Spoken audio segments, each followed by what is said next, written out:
Hello, my name is Justin Ruger. I am the author and illustrator of Henry Meets a Honeybee and two books coming out on Mother's Day, Honey Teaches Beekeeping and Honey Teaches Beekeeping to Kids. Today I will be doing a reading from Henry Meets a Honeybee, written and illustrated by me, Justin Ruger, published and distributed by Hippie Chick Apiary.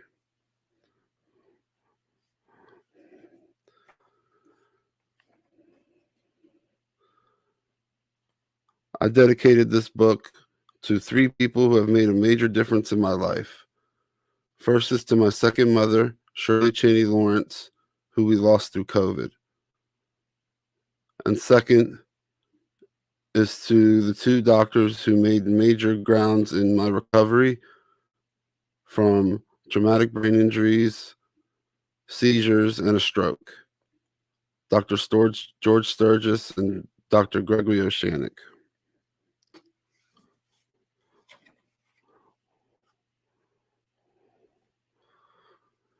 Henry is enjoying his community garden.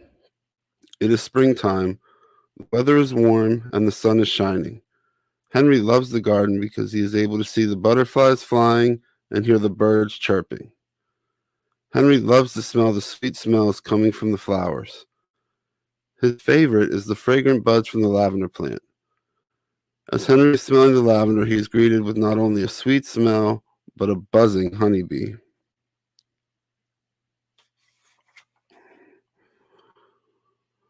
"Oh no," says Henry as he jumps back.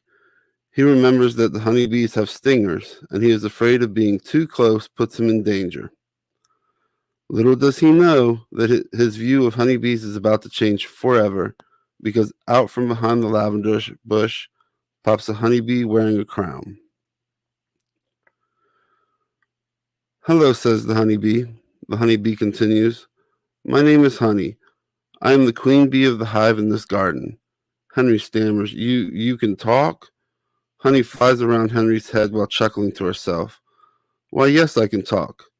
I am here to teach you about honeybees and why you should not be afraid of us," says Honey.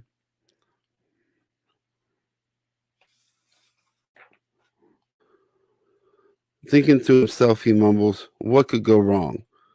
No sooner does wrong pass his lips than he starts to spin and shrink at an alarming rate. "What is happening to me?" he yells out.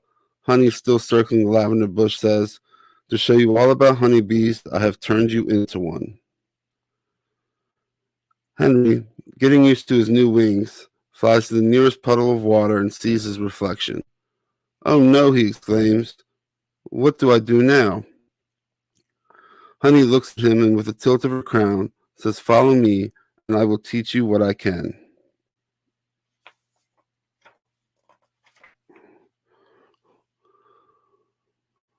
Buzzing through the air, Honey leads Henry to a nearby newly opened lavender bud. Henry, still adapting to his new wings, struggles to keep up and finally joins her. Honey looks at Henry. "Now listen here, Henry. Plants like lavender would not be possible without honeybees. We help them grow by carrying pollen from one plant to another. This is called pollination, and without it, plants would struggle to grow." "Hurry on now," Honey says. "We have lots to see."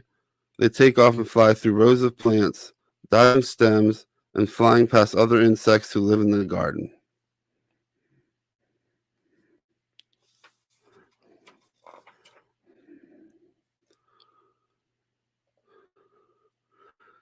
Henry, new to being a honeybee, gets used to flying and loses his concentration. Bang!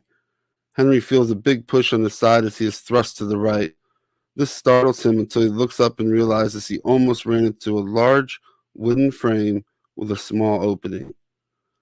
Honey, who knocked Henry out of the way, exclaims, "What are you thinking? You almost ran into our home." Henry is blown away by the size and busyness of the hive.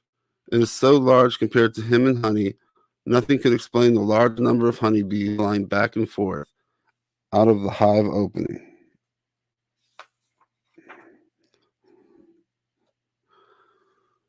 Honey, letting Henry regain himself, says, "Welcome home. This is the hive." Henry looks around and notices that not all bees look the same. He turns to Honey. "Why are the honeybees different sizes?" she answers, happy that he is taking an interest. "The honeybees are different sizes because they play different roles." "I am the largest," states Honey. "I am the queen. I am responsible for providing the new honeybees and keeping the hive together. There is only one of me. Also, if I sting you, it is to protect myself and it does not harm me."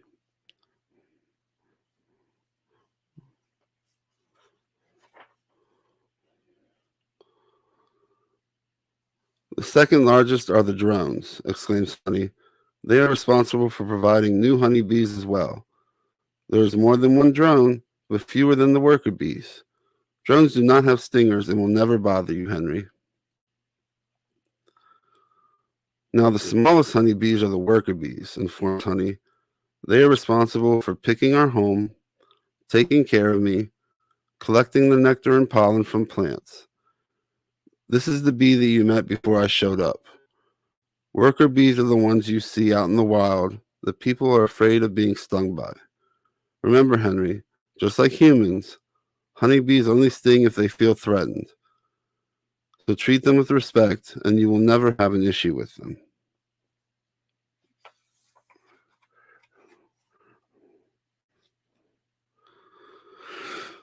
"Now follow me, Henry," she says, as Honey pushes Henry towards the opening of the hive.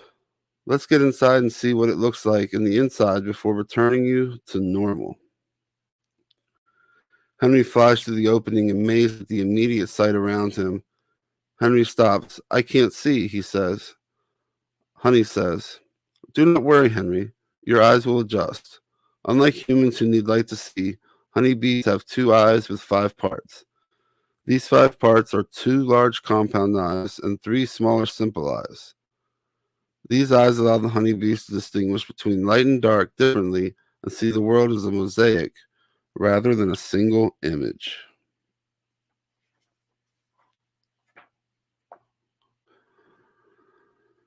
As Henry's eyes start to adjust, a whole new world opens up for him. He watches in amazement as thousands of honeybees hustle around doing their jobs. The honey is locked in honeycomb, and Honey takes her place on the honeycomb as the queen of the bees. "Are you ready to learn about each job?" asks Henry. Henry, bewilderment in his eyes, utters a barely audible yes. Honey starts to walk away as Henry rushes to catch up. "Quick, follow me," she says, as she leads Henry to the worker bees who work as cleaners.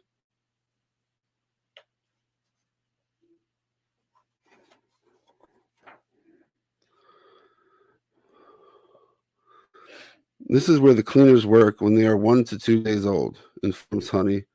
Henry looks around at the bees who are cleaning and polishing the empty cells. "What are they cleaning up for?" Henry asks. Honey, answering with a smirk, "Why, for me, of course. They are preparing the cells for new eggs that I lay and to store nectar and pollen for honey." Smiling even bigger, "Just like your parents in your room. If the cells are not clean enough, I make them do it again. Now hurry along. Let us go see the nurse."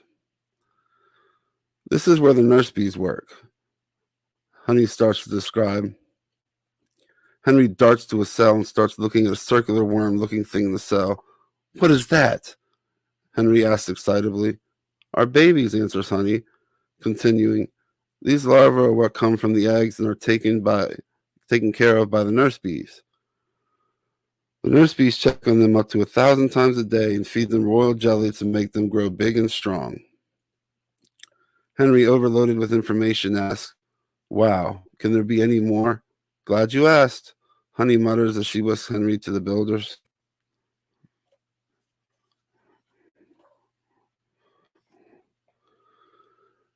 Henry and Honey watch the bees move back and forth, making beeswax, building the cells that the larvae grow within and the cleaners clean. These are the builders. They are responsible for making the wax that builds the cells, Honey explains as Henry listens intently. She continues with, "The builders need large amounts of food to make these wax flakes, and they build them into honeycomb structures. Wow, exclaims Henry before stopping short. Looking worried, Henry states, "It is starting to get hot in here." Honey leading the way. "Let us go see the temperature bees." "Oh," says Henry with a sigh of relief, "it is much cooler here." "These are the temperature control bees," says Honey. "They are responsible for cooling the hive in the spring and summer." "Well, what keeps it warm in the winter?" asks Henry. Honey, looking saddened, explains, "We cluster together to keep warm in the winter, and we live off the honey stores we gathered in the spring and summer. Some bees may not make it through winter, so I lay eggs to replace anyone who does not make it." "This is so interesting, but I have a question," states Henry. "Who protects the hive?"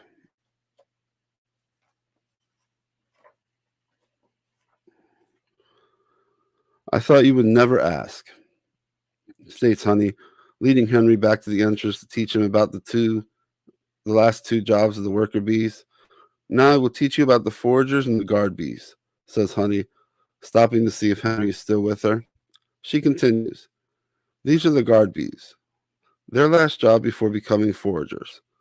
They are responsible for keeping away bees from other hives called robbers and other pests that may try to get into the hive. Their role is vital to the survival of the hive itself. Wide-eyed as bees flying with giant yellow balls of pollen around their back legs, Henry asks, "What are they?"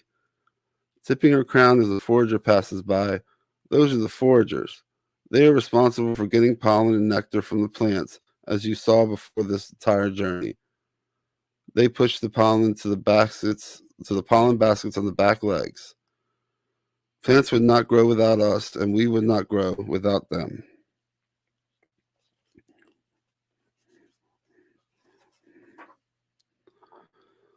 "Let's head back inside, Henry," says Honey. As they enter the hive, Henry hears a rumble and notices light flooding the hive. "Oh, the keeper is here," exclaims Honey. "He will be looking for me to make sure I am healthy and okay, as well as looking at the rest of the hive to make sure we are healthy. This is the end of our journey, Henry. You go and head back to the community garden. You will find that you become a boy again at the lavender plant." Henry, flustered by the commotion and buzzing, flies past puffs of smoke.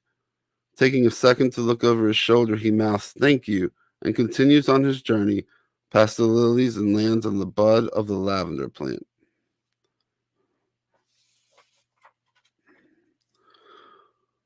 Without a moment to lose, Henry tries to rush the process of becoming a boy again by saying, "I want to be a boy again. I want to be a boy again."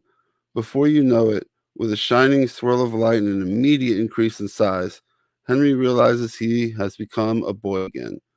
After his experience, Henry vows to do his part to save the bees and become a beekeeper.